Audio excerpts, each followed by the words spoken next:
Good morning students, मैं Jyoti Singh, home science department, Saket girls PG college की online classes में आप सभी का स्वागत करती हूँ। तो बच्चों, जैसे कि हमने लास्ट वीडियो में या लास्ट की ऑनलाइन क्लासेस में हमने वृद्धि और विकास के बारे में जाना था और इसके बारे में अध्ययन किया था। तो आज का टॉपिक भी इसी से रिलेटेड है, वृद्धि और विकास के सिद्धांत, जिसके अंतर्गत हम अध्ययन करेंगे वृद्धि और विकास के सिद्धांत। जैसा बच्चों हमने आपको समझाया था, वृद्धि और विकास के बारे में बहुत अच्छे से आपका अध्ययन कराया था और उसके अंतर के बारे में आपको बहुत अच्छे से जानकारी दी थी। वैसे ही आज हम वृद्धि और विकास के बारे में के सिद्धांतों के बारे में जानेंगे। जैसे अब हम सिद्धांतों के बारे में बात करें बच्चों, तो विकास का जो क्रम होता है या बच्चा जब कोई एक बालक एक अवस्था से दूसरी अवस्था में प्रवेश करता है, तो हमें उसके एक अवस्था से दूसरी अवस्था में जाने के अंतर्गत बहुत से परिवर्तनों का अध्ययन करना पड़ता है या बहुत से परिवर्तन हमें नजर आते हैं। ठीक है बच्चों, तो सबसे पहले जो परिवर्तन हमें नजर आते हैं उसी के आधार पर हम सिद्धांतों का अध्ययन करते हैं। इस तरीके से जैसे विकास क्रम के अध्ययन पे हम अध्ययन करते हैं, तो सबसे पहले जो सिद्धांत आता है वो आता है निरंतर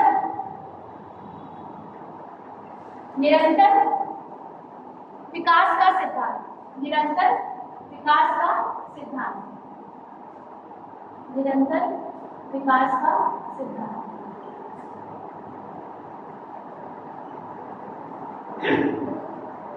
प्रिंसिपल ऑफ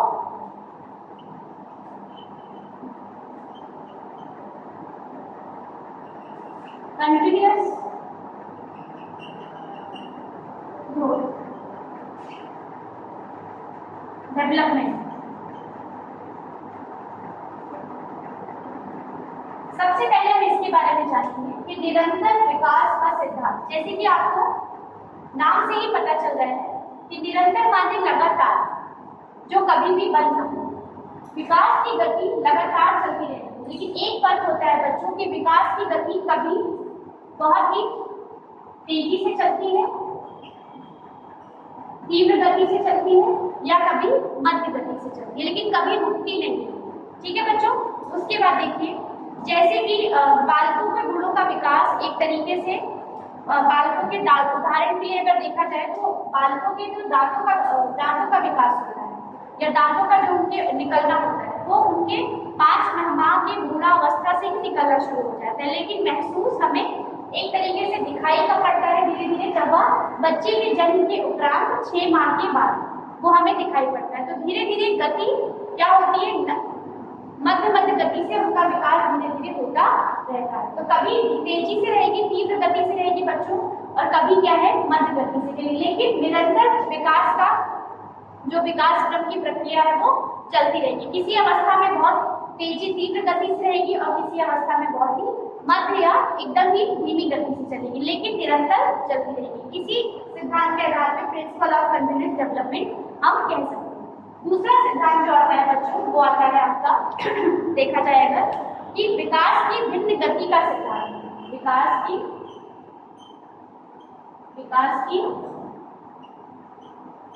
भिन्न गति का सिद्धांत। गति का सिद्धांत। Principle of different rate of growth. Principle of different rate of growth. इसके अंतर्गत क्या होता है बच्चों, आप ये जानिए। इसके अंतर्गत जैसे आप देखा जाए कि व्यक्तियों के विकास की गति भिन्न भिन्न होती है, जैसे कि यहाँ पे लिखा हुआ है भिन्न गति का सिद्धांत, यानी कि भिन्न भिन्न होती है। इसके अंतर्गत क्या आता है कि जैसे यह देखा गया है कि बचपन तथा जीवन, बचपन से लेकर जब तक हम जीते हैं, जब तक हमारा जीवन जो निरंतर चलता रहता है, उस प्रक्रिया में प्रारंभिक जो हमारे या आरंभिक जो वर्ष होते हैं हमारे, यानी स्टार्टिंग की जो हमारी एज होती है, उसमें हमारी गति, विकास की गति बहुत ही तेजी से होती है, यानी कि तीव्र गति से होती है। और जैसे जैसे हम अवस्थाओं को पार करते जाते हैं, जिस तरीके से हम एक अवस्था से दूसरी अवस्था में प्रवेश करते हैं, हमारी विकास की गति क्या हो जाती है, धीमी हो जाती है। आप कह सकते हो कि इस तरीके से ऐसी जाती है ठीक है, यहाँ पे आपको पॉजिटिव विकास की गति नजर आती है, बहुत ही तेज गति से। और दूसरी तरफ आपको एक तरीके से जब हमारा युवा अवस्था के बाद जो हमारा प्रौढ़ावस्था आता है बच्चों, आ रहा है समझ में, युवा अवस्था तक हमारी जो विकास की गति होती है वो बहुत ही तीव्र गति से चलती है, लेकिन जैसे जैसे हम युवा अवस्था से प्रौढ़ावस्था में और प्रौढ़ावस्था के बाद से वृद्धावस्था में आते हैं, हमारी विकास की गति जो हो जाती है वो धीमी हो जाती है और नेगेटिव तरीके से शो होती है। यहाँ पे नेगेटिव तरीके से शो होती है, यहाँ पे पॉजिटिव तरीके से शो होती है। क्यों बच्चों?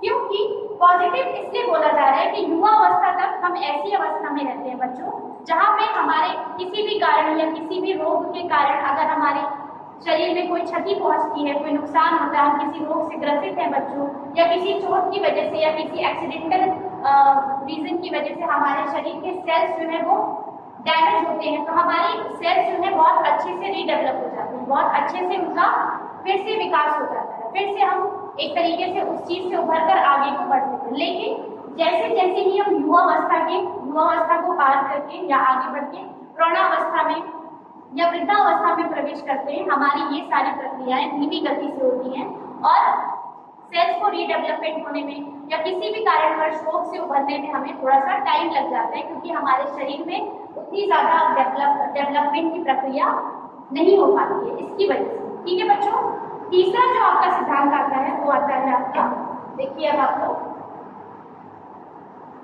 तीसरा जो सिद्धांत आता है वो आता है आपका विकास के क्रम में ही बच्चों। तीसरा जो सिद्धांत आता है वो आता है आपका विकास क्रम का सिद्धांत, यानी कि थर्ड जो आता है आपका सिद्धांत या प्रिंसिपल, विकास क्रम का सिद्धांत, क्रम का सिद्धांत, विकास क्रम का सिद्धांत। इसके अंतर्गत बच्चों हम ये जानेंगे कि जैसे फॉर एग्जाम्पल किसी एक छोटे शिशु को अगर आप देखें इस तरीके से अनुसार, इस सिद्धांत के अंतर्गत विकास एक निश्चित क्रम में चलता है। जैसे बच्चा अगर कोई छोटा है तो सबसे पहले वो जब जन्म लेता है तो वो रोना, उसकी रोने की प्रक्रिया होती है, फिर धीरे धीरे वो एक तरीके से कुछ महीने बाद या कह सकते हो आप 3 महीने के बाद बच्चा जो होता है वो कुछ आवाजें निकालने की प्रतिक्रियाएं शुरू करता है, और जैसे वह 6 माह तक पहुंचता है या 7 माह तक पहुंचता है, 6 महीने का शिशु हो जाता है, वह पा बा इस तरह का उच्चारण करना शुरू करता है। तो धीरे धीरे जो विकास का क्रम है वो इसी क्रम में उसके जीवन अंतराल तक चलता रहता है। इस तरीके से आप इस सिद्धांत को समझ सकते हैं कि कोई भी अगर विकास का क्रम है तो वो सीधाई में या बिल्कुल एकदम क्रम में चलेगा। जैसे विकास का क्रम का सिद्धांत, विकास का क्रम शिशु का सिर से होकर पैर तक जाता है, सिर से होकर पैर तक होता है, ये एक क्रम होता है। सिर से ही विकास का क्रम स्टार्ट होता है और पैर तक आपका क्रम जाके पूरी तरीके से विकसित होता है। चौथा जो आपका विकास का सिद्धांत आता है वो है आपका चौथा जो आता है वो है आपका विकास की दिशा। ये भी उसी के अंतर्गत आता है बच्चों कि विकास की दिशा का एग्जाम्पल हम इसी में दे सकते हैं कि विकास की दिशा के सिद्धांत के अंतर्गत direction of principle of direction, कि विकास की जो प्रक्रिया होती है वो सिर से स्टार्ट होती है, बच्चे के शिशु के सिर से स्टार्ट होती है और पैर तक जाके खत्म होती है। ये विकास का क्रम है एक तरीके से आप बोल सकते हो। सबसे पहले बच्चे के सिर का विकास होता है, फिर उसके हाथों और भुजाओं का, फिर उसके धड़ का और फिर उसके पैरों का। ये जो क्रम होता है बच्चों, ये एक दिशा में जाता है। इसीलिए हम इस एग्जाम्पल से इस चीज को समझ सकते हैं कि विकास की दिशा का सिद्धांत भी एक दिशा की ओर जाएगा, आगे पीछे नहीं, सिर्फ एक दिशा की ओर काम करेगा। जैसे हम कह सकते हैं कि विकास की अपनी एक दिशा होती है और जैसे कि मस्ता, इस विकास को हम मस्ता एक तरीके से मस्त को ध्वमुखी विकास का क्रम कहते हैं। मस्त को ध्वमुखी विकास का क्रम कहते हैं, जिसके अंतर्गत सिर से पैर तक का विकास होता है। सबसे पहले सिर का विकास होगा, फिर आपके हाथों और भुजाओं का, फिर आपके धड़ का विकास होगा और लास्ट में आपके पैरों का विकास होगा। तो एक क्रम में, एक दिशा में जो है क्या है, विकास की क्रम का सिद्धांत चलता है। तो इसके अंतर्गत हम ये चीज समझ सकते हैं।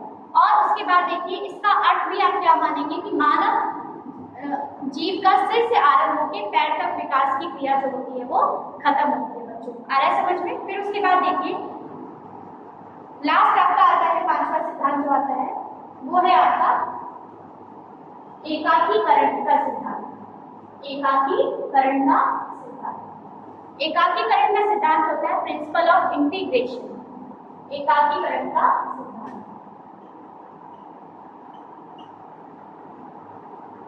एकाकीकरण का सिद्धांत, principle of integration. Principle of integration, इसके अंतर्गत देखिए बच्चों क्या आता है, आपको समझना है कि बालक संपूर्ण अंग को फिर उसके भागों को चलाने की प्रक्रिया करता है। सबसे पहले जैसे आप सब लीजिए बालक के हाथ का विकास हुआ, ठीक है बच्चों, उसके बाद उसके उंगलियों का विकास हुआ। तो बच्चा सबसे पहले हाथ की प्रक्रियाओं को पर नियंत्रण करना सीखेगा, फिर धीरे धीरे वो उसकी उंगलियों पे यानी उसके जो भाग है उन पर प्रतिक्रियाएं करना शुरू करता है एक तरीके से। जैसे उदाहरण के लिए पहले बालक पूरे हाथों का, फिर उंगलियों का और फिर उसके बाद पुनः हाथों का और उंगलियों का एक साथ प्रयोग करता है किसी भी क्रिया को करने के लिए। तो हम कह सकते हैं कि एकाकीकरण के सिद्धांत के अंतर्गत इस तरह आता है कि विकास में पूर्ण अंगों की ओर एक अंगों एवं अंगों से पूर्ण और गति निहित रहती है, मतलब सामान्य गति रहती है एक तरीके से। सबसे पहले बच्चा पहले अपने हाथों का प्रयोग करेगा, उसके बाद उंगलियों का प्रयोग करेगा, फिर दोनों का एक साथ प्रयोग करेगा। अरे समझ में किसी भी क्रिया को करने के लिए। तो ये सिद्धांत इसके अंतर्गत आता है बच्चों। फिर आता है आपका जो 6 सिद्धांत आता है वो है आपका 6ठा सिद्धांत, वो है उसको हम देख सकते हैं बच्चों परस्पर संबंध का सिद्धांत। परस्पर, छठा जो हमने आपको बताया परस्पर संबंध का सिद्धांत। परस्पर संबंध का सिद्धांत, इसको देखिए बच्चों कैसे आप समझेंगे कि जैसे परस्पर इस सिद्धांत के अनुसार बालक में शारीरिक, मानसिक, संवेगात्मक आदि विकास पहलू के विकास में परस्पर संबंध रहता है। एक साथ सभी का विकास हो रहा है तो सब एक दूसरे से जुड़े रहते हैं। जैसे कि शारीरिक की बात करें हम, मानसिक रूप से विकास की बात करें और आपके संवेगात्मक विकास की बात करें, क्रियात्मक विकास की बात करें, तो सारे विकासों का एक दूसरे से क्या रहता है बच्चों, संबंध रहता है। तो ही कहीं जाकर जब सभी क्षेत्रों में आपका विकास एक अच्छी गति से और एक अच्छी तरीके से अगर हो रहा है तो ही क्या होता है, सारी चीजों का एक अच्छा डेवलपमेंट होता है, एक अच्छा विकास होता है एक बच्चे का। और सभी क्षेत्रों में विकास होना अति आवश्यक होता है बच्चों। जैसे कि इसमें उदाहरण के लिए जब बालक के शारीरिक विकास के साथ साथ उसकी रुचियों में, उसके ध्यान में या उसके किन चीजों में उसकी रुचियां है या किन चीजों को वो ध्यान केंद्रित करके देख रहा है, किन चीजों में उसका व्यवहार कैसा है, में परिवर्तन होते हैं। साथ साथ उसके भाषा विकास में भी परिवर्तन हो रहा है या भाषा विकास का भी विकास हो रहा है एक तरीके से। तो ये अतः बालक के बौद्धिक विकास शारीरिक विकास पर निर्भर करता है। ये सारे विकास के क्षेत्र एक दूसरे पर निर्भर करते हैं, तभी जाकर एक अच्छे बालक का एक अच्छी तरीके से विकास हो पाता है सभी क्षेत्रों में अगर देखा जाए तो। ठीक है, तो परस्पर एक दूसरे से क्या हुए, जुड़े हुए हैं सारे। शारीरिक विकास अगर अच्छी तरीके से परिपूर्ण हो रहा है तो ही बालक का मानसिक विकास भी बहुत अच्छी तरीके से हो पाएगा। अगर मानसिक विकास अच्छे से हो रहा है तो क्रियात्मक विकास भी बहुत अच्छी तरीके से हो पाएगा। अगर इन सारे विकास के क्षेत्रों में किसी भी क्षेत्र में अगर कोई भी त्रुटि आती है या कोई भी कमी आती है तो ये सारे एक दूसरे से अगर जुड़े हुए हैं तो सब पर इसका कहीं ना कहीं असर दिखता है। वो बालक भी पूरी तरीके से आप कह सकते हो पूरी परिपूर्ण तरीके से उसका कहीं ना कहीं विकास नहीं हो पा रहा है किसी न किसी कारण वश। ठीक है बच्चों, आगे के लिए देखिए अब आपका आता है समान प्रतिमान का सिद्धांत। उसके बाद आता है आपका समान प्रतिमान का सिद्धांत। 7th आपका है समान प्रतिमान का सिद्धांत। इसको आप इंग्लिश में भी बता सकते हैं और लिख सकते हैं, जैसे कि आपका है principle of uniform pattern, principle of uniform pattern. अब यूनिफॉर्म का मतलब क्या होता है? एक समान। जो शब्द आपको दिख रहा है यहाँ पे, समान यानी कि एक समान, है ना। यूनिफॉर्म का मतलब एक जैसा, एक जैसा, एक समान या एक जैसा, ठीक है बच्चों। तो इस सिद्धांत के अनुसार मानव जाति की अगर हम बात करें तो मानव जाति के शिशुओं का विकास समान प्रकार से होता है, क्योंकि उनके विकास का प्रतिमान एक ही है, एक तरीके से देखा जाए तो, ठीक है।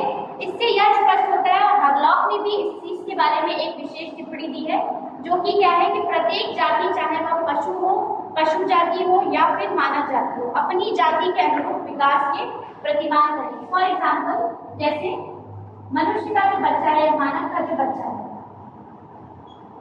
वह मानव के रूप में ही जन्म लेगा। हाथी का अगर बच्चा है, मान लीजिए चूहे का बच्चा है सपोज, तो वो जब जन्म लेगा तो वो चूहे की प्रजाति में ही जन्म लेगा। ऐसा नहीं होता है कि चूहे का बच्चा मानव जाति में जन्म ले लेगा या मानव जाति का बच्चा चूहे में जन्म लेगा। एक ही प्रतिमान या एक ही क्रम के अनुसार वो क्या होता है, उनका विकास होता है। अनुसरण करते अपनी जाति के अनुसार ही, एक तरीके से आया समझ में, या अपनी जाति के अनुरूप ही उनका विकास होता है। मनुष्य का बच्चा मनुष्य के रूप में ही जन्म लेगा, मनुष्य का बच्चा मनुष्य के रूप में ही जन्म लेगा, और चूहे का बच्चा या हाथी का बच्चा, आप फॉर एग्जाम्पल देख लो, हाथी का बच्चा वह हाथी के रूप में ही जन्म लेगा। ऐसा नहीं है कि हाथी का बच्चा चूहे की प्रजाति में जन्म ले लेगा और चूहे की प्रजाति का बच्चा हाथी की प्रजाति में जन्म ले लेगा। उनका एक समान सिद्धांत रहता है, समान प्रतिमान, यानी एक समान स्टैंडर्ड पे वो क्या होता है, उनका विकास होता है, इस तरीके से, ठीक है बच्चों।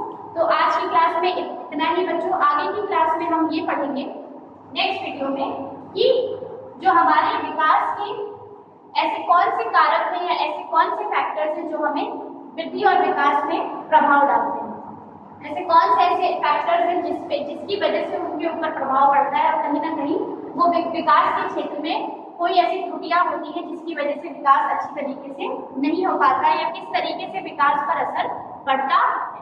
थैंक यू बच्चों आज के लिए, थैंक यू।